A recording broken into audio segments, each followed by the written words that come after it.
Current Chalmers DPT. এখন আমরা কিছু ব্যায়াম দেখব যা আপনি আপনার পা শক্তিশালী করতে করতে পারেন। ঠিক আছে, তাহলে চেয়ার থেকে উঠতে এবং হাঁটার জন্য প্রায় সব কিছুর জন্য যা আপনি করছেন এটি অত্যন্ত গুরুত্বপূর্ণ। ঠিক আছে, এবং আপনি সম্ভবত লক্ষ্য করেছেন যে আপনার ডান পা আপনার বাম পায়ের মতো শক্তিশালী নয় আপনার স্ট্রোকের পর থেকে।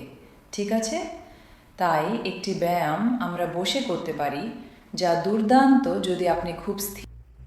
তাহলে আমি যা করতে চাই তা হলো আপনার গোড়ালিতে একটি গোড়ালি ওজন লাগানো।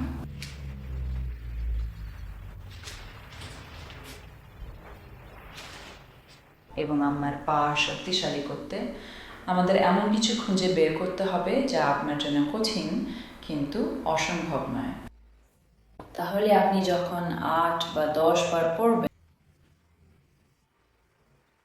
তাহলে আমি যা চাই তা হলো আপনার ডান পা সোজা করা, শুধু পা মাটি থেকে সুন্দরভাবে এবং ধীরে ধীরে তোলা। সুন্দর এবং ধীরে ধীরে নিচে। ভালো। আমাকে 5টি দেখান অনুগ্রহ করে।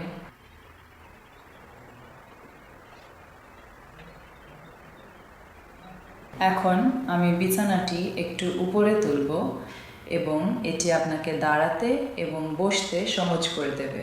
ঠিক আছে, তাহলে আমরা এগিয়ে আসি। এখন প্রথমবার দাঁড়ানো, বিছানা থেকে ধাক্কা দেওয়ার জন্য আপনার হাত ব্যবহার করে। ভালো, এবং ধীরে ধীরে নিচে। ঠিক আছে, আপনি জানেন আমি চাই আপনি এগুলোর অনেকগুলি করুন। এখন আপনি কি আমার জন্য এটি চেষ্টা করতে পারেন? এই পরের বার আপনার হাত ক্রস করে, তাহলে আপনি আপনার হাত ব্যবহার করছেন না।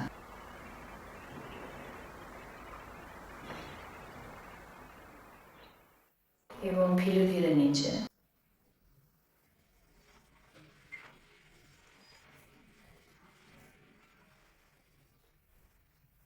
তাহলে আসুন চেষ্টা করি।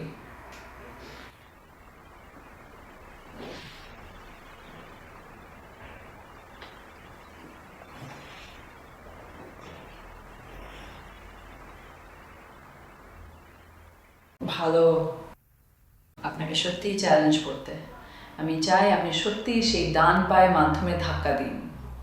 তাই আমি চাই আপনি আপনার শক্তিশালী বাম পা একটু সামনে রাখুন। ঠিক আছে, এখন চেষ্টা করুন।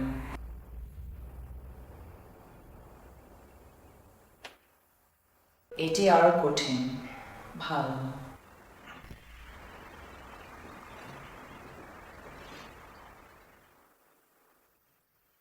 এবং সহজ।